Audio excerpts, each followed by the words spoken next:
Namaste, I'm Amol Bakshi, you know me right? I welcome you all on our channel Artharth We Mean Money, where we talk about finance. And today is the day where our Honorable Finance Minister has announced the annual budget.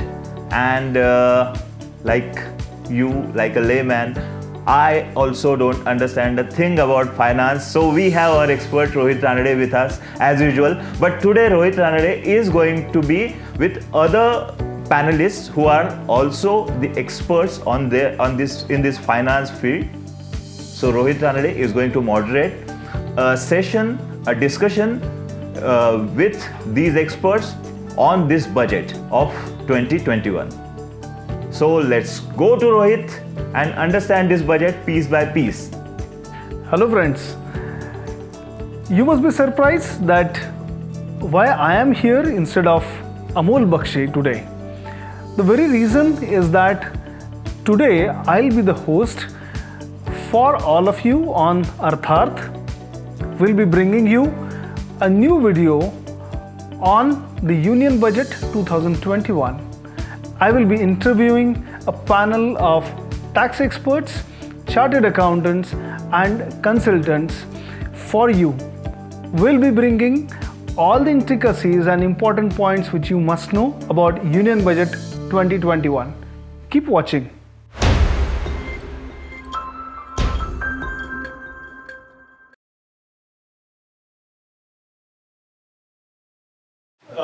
Good evening, all of you. Today, as we all know that the budget session is just over for Union Budget 2021, and various people from industry as well as from professions as well as various common people also would like to know various things what really the finance minister has said today. So with us today, I welcome all the panelists. Let me first of all introduce the panelists. CA Sachin Amdekar, CA Narendra Agarwal, CA Milind Gramapadhyay, CA Deepak Sugandhi, and CA Anand Pansari with me. So I am Rohit Ranade. You have been seeing me number of times on our channel. Today we have very learned people with us from the profession who can really update us about what the budget is, what really the expectations of maybe the industry, maybe the profession or maybe the individuals are from today's budget. So to open up the discussion, I would start with CA Sachin Amdekar and would like to know from everyone, each of the panelists, that what their opinion is about, the overall opinion I would say, about what really the budget is and what one should expect from the budget. So Sachin, I would like to start with you. Could you tell us about really your thoughts about the budget? I would say it will be the mixed reaction, means the background of the corona pandemic issue and the economic slump-down. Really, government try to manage the things so that in the future the economy will grow well. Various sectors like the infrastructure, construction, and we can say the banking sector will get the benefited. That will be the first focus, I would say. But definitely my first reaction for individual taxation perspective is concerned, there is no any relief, no any extra tax burden also has been given as far as my opinion is concerned. की taxation मध्ये कुठेही major असे कुठले प्रकारचे changes केलेले नाहीयेत. त्यामुळे individual करता आय would say key budget does not have so much impact. As far as the share market is concerned, प्रत्येकाला माहिती आहे म्हणजे की शेअर मार्केटने कुठल्या मोठ्या प्रकारची उसळी घेतली असं म्हणता येईल आपल्याला. जवळजवळ 2300 पॉईंटची उसळी घेतली सेन्सेक्स मध्ये आहे आणि निफ्टी मध्ये जवळजवळ 650 पॉईंटचा. येस आनंद, राईटली सेड. म्हणजे बेसिकली इन्व्हेस्टरच्या दृष्टीने एक प्रकारचं बजेट पॉझिटिव्हली ते घेत आहेत. आपण पुढे डिस्कस करू, पण डिसइन्व्हेस्टमेंट पॉलिसी किंवा LICचा IPO किंवा बँकिंग सेक्टर ओपनिंग करण्याच्या दृष्टीने त्यांनी घेतलेली पावलं ही एकंदर शेअर मार्केटच्या दृष्टीने पॉझिटिव्ह दिसत आहेत. त्यामुळे हे शेअर मार्केटचे रिॲक्शन असेल आणि माझं पण म्हणजे अशाच प्रकारची रिॲक्शन आहे की एक पॉझिटिव्ह बजेट आहे. So as Sachin is saying that we have already seen that what the reaction of the market is. So Sachin is saying we can say that it is a mixed budget. What he is saying. So coming to you, Narendra, yes. What you would say again? Probably what you will say about the budget. How do you take the budget as? Rohit, As per my understanding, this is a pure capital budget. Okay. Capital in the sense of investment. Okay. So, Capex. capex budget. Okay. So, the government has decided to invest in various projects of infrastructure so that the fruits of this can be available within next 2 years. So, the first focus, it was not populist budget. It was mainly specified for capital budget. Okay. So, capital investment is the main focus of this budget. I think this is a good budget so that you can have a capital investment in the beginning and you can get the fruits within future within 1 or 2 years. Oh, that's a very good point. I think you have just raised that it is, though it is not a very populous budget, but it is going to have a long-term impacts. So that's Yes. it. Regarding, I would just like to add one thing regarding taxation. Yeah. People were expecting that there would be a cess for Corona. Mm-hmm. They have not bought it. Okay. That is the main basis for basic advantage you got or takeaway you got from the taxation point of view. Otherwise, it was quite expected that there would be a cess for Corona. As you are rightly saying that they have not brought this cess at all. So that's a big relief, probably Yes, we could sure, say. sure. Oh, that's good. Milind sir, I would just like to ask you the same question that what is your opening remark about this union budget? Now, as far as direct taxes are concerned, there are various small changes they have made in procedures, in assessments. Then certain court decisions they have reversed by bringing the amendments into that. So I'll give some examples of that. Now, the PF and ESI, employees contribution, was exempted under 43B. Deduction we used to take because that particular decisions were given by Supreme Court in Amol extrusion case and even Bombay High Court in Gadge Patil's case. So accordingly, the CIT appeals were giving the relief. Right. But that particular decisions they have just reversed by adding certain provisos under both the sections. Okay. So now henceforward, if the PF and ESI contribution of employees contribution, if it is paid beyond the due date under those act, Okay. then it will got taxable. Okay. Okay. So, And second- earlier, sorry to interrupt, need to clear that out. Even if there is a delay of 1 day, Yeah. that would be taxable in the hand. Yeah, in the hands of company. Yeah. Because their main motive is that employees contribution the employers are using for their business and paying in delayed way.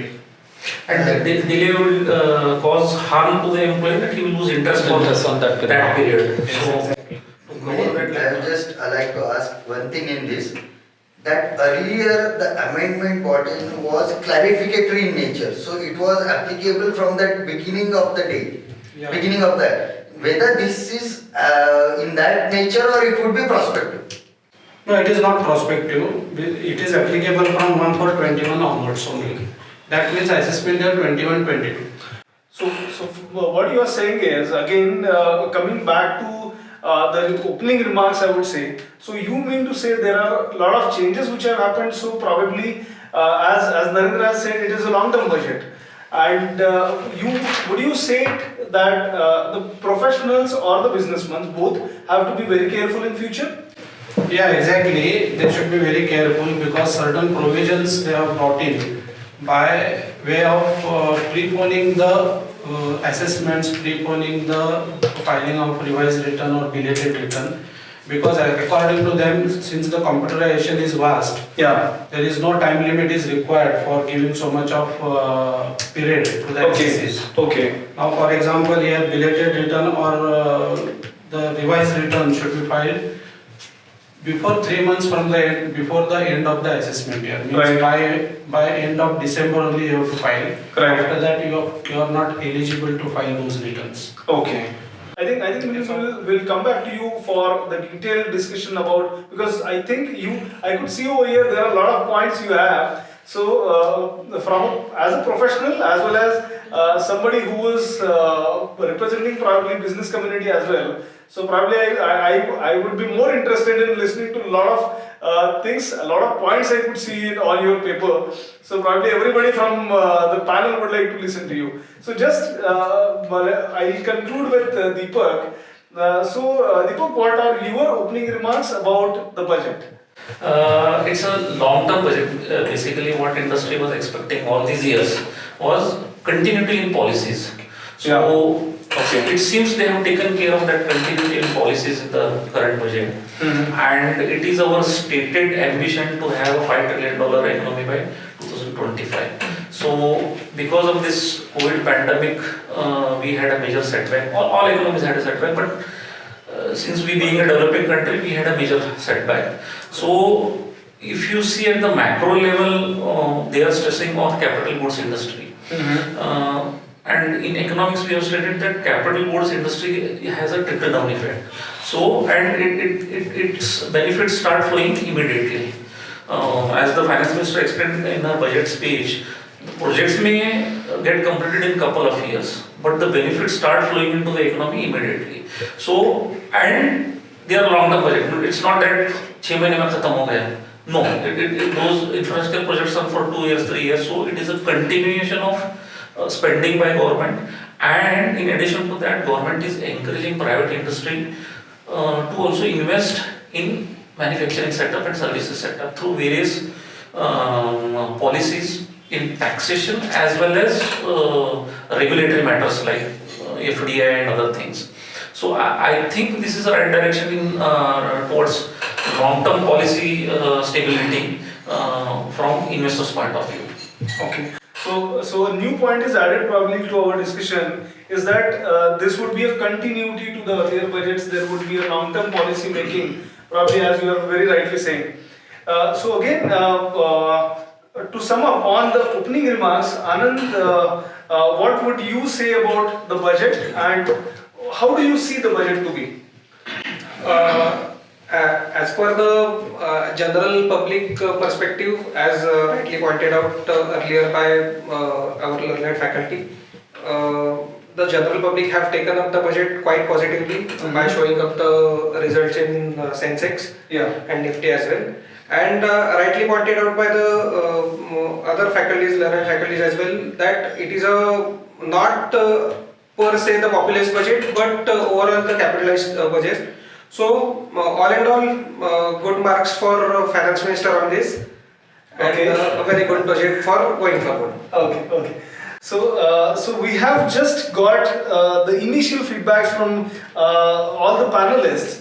Now I would like to come to each one of you to really understand certain aspects which need to be covered probably because there are a lot of things which the industry would like to know. There are a lot of things which the profession would like to know, and more importantly, the individuals who are not from a business community or from a professionals.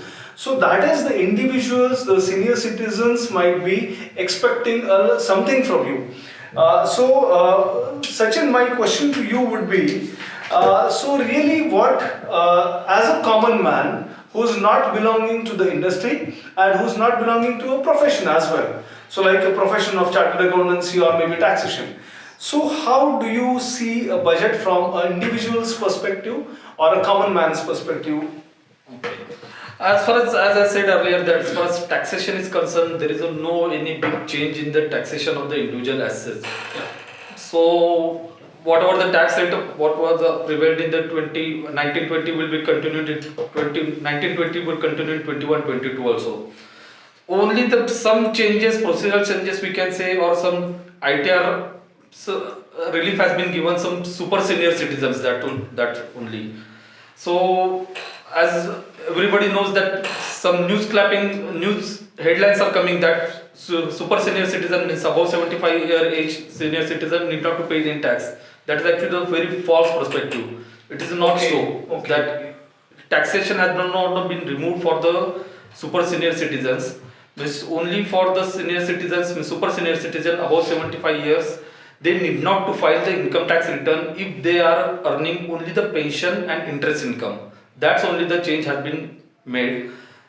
But declaration has to be given maybe through the bank and bank will take the care of their taxation. Okay. That what they have said in the procedural aspect as well. And then what is the form, what declaration form has to be given, that will be the coming days we will come to know how to formalities has to be done. But there is no taxation exemption as such has been given to super senior citizen, that I want to clarify. But again I would like to repeat, this facility of not filing the return is only given for those who earns pension income and interest income. So super senior citizen who has having the business income Right. would have to file the income tax return as usual. So Sachin, actually this is a very important point I believe you have said, that a very basic perception which everybody has got probably with whatever they have been listening or whatever they have been seeing on the news channels.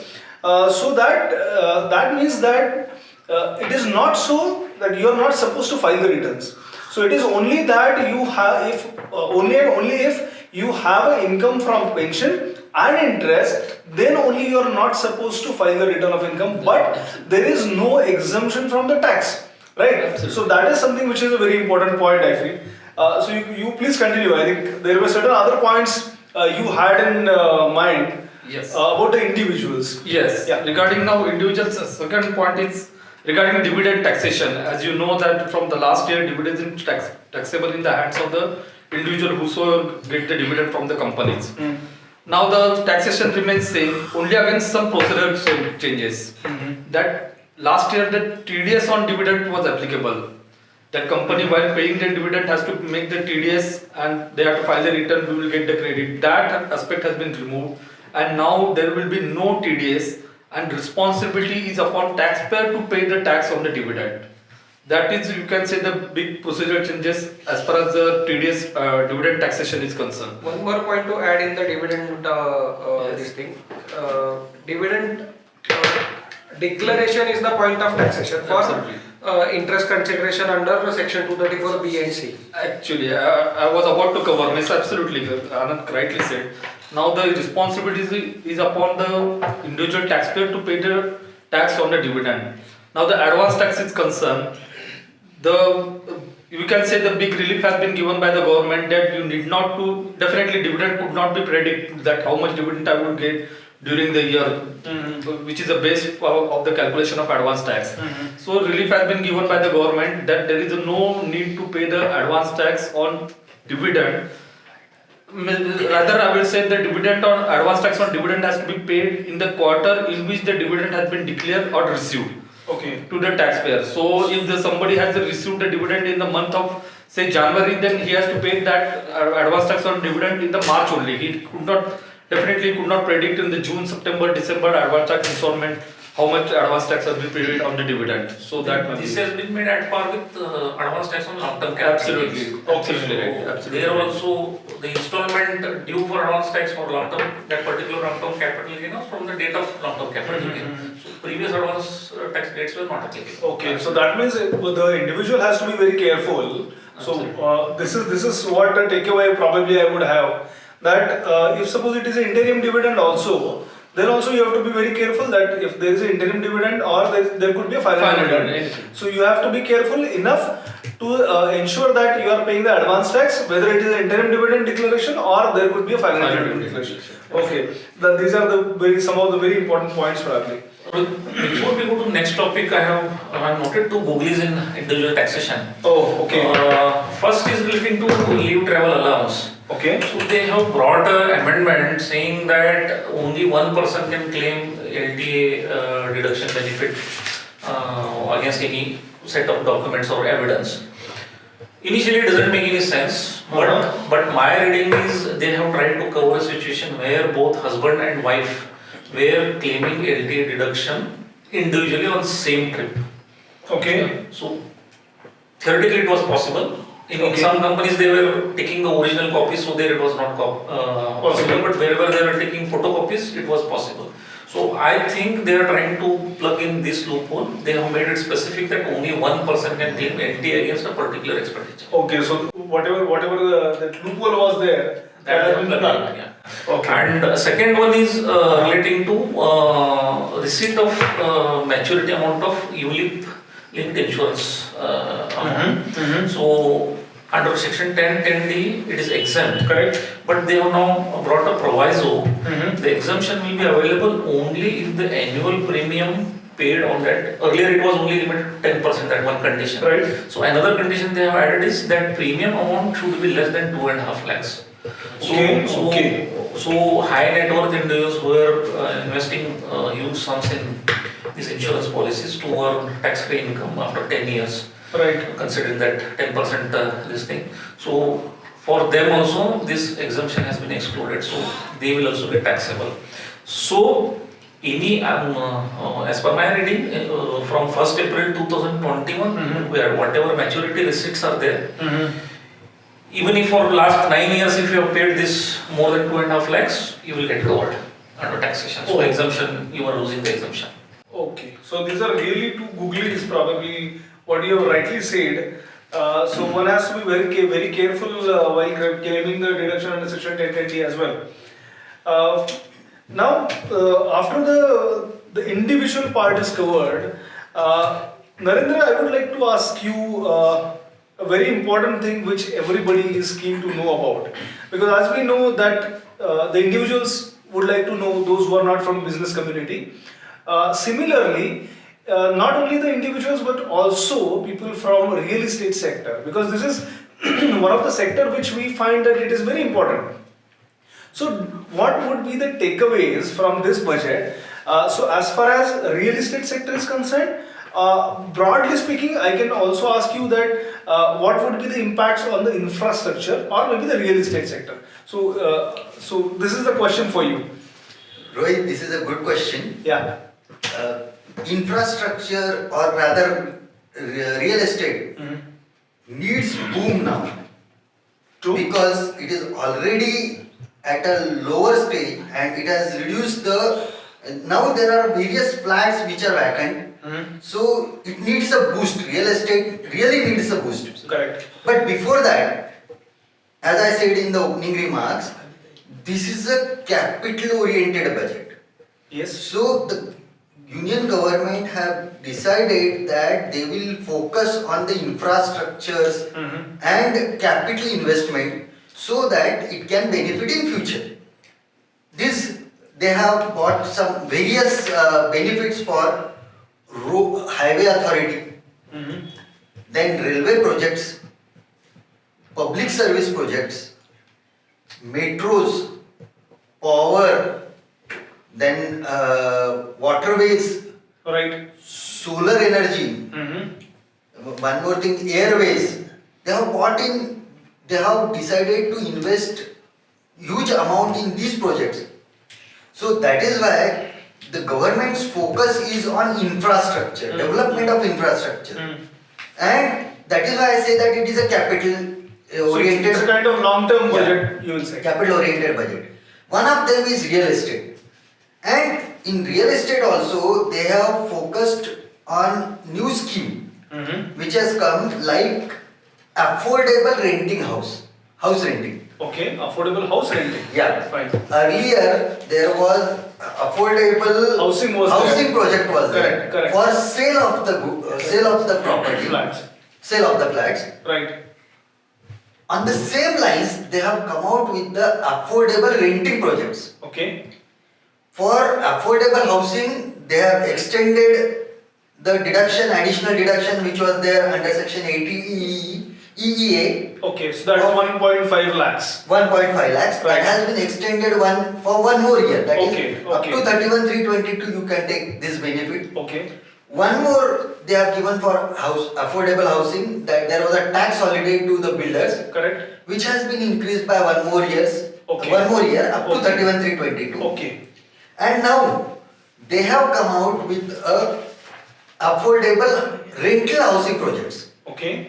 I am not gone through the detailed project, Okay, but this is something new Yes, probably. yes, it is a new scheme. Okay. Which I understand that it may be based on just like affordable housing construction. Okay.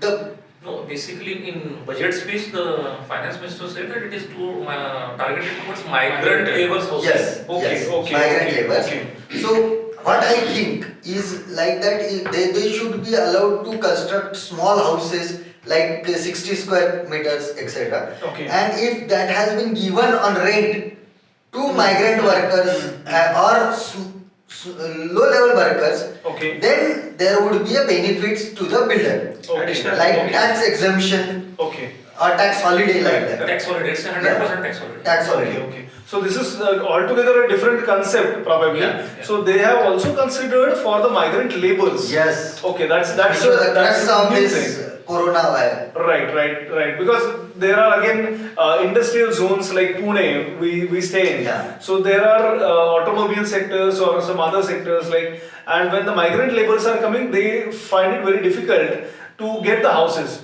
So this could be probably a very beneficial scheme for those. Yes, and what I Right. understand that these housing projects may be near the industrial estate, like Pimpri Chinchwad, Hadapsar, Bhosri, Right.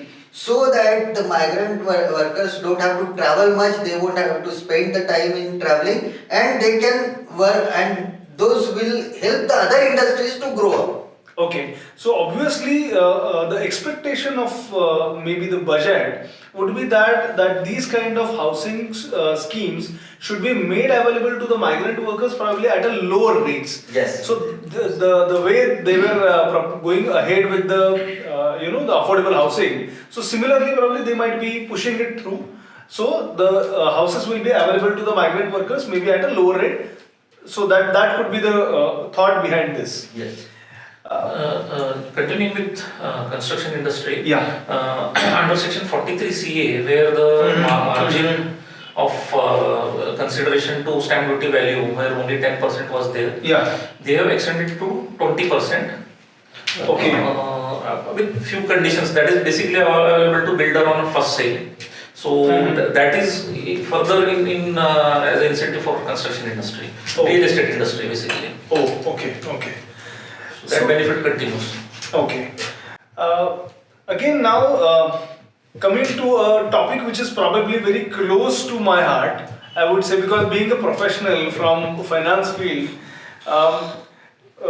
Gramam Padya sir, Milik sir, I would like to ask you, because I could see number of points with you, really which will have a long-term impact and on not only on the industry but also on the professionals. So I would like to know from you that what really should be the takeaways by the professionals as well as by the industry as such. The whole industry, could be manufacturing, could be any other industry or IT industry even, from this particular budget.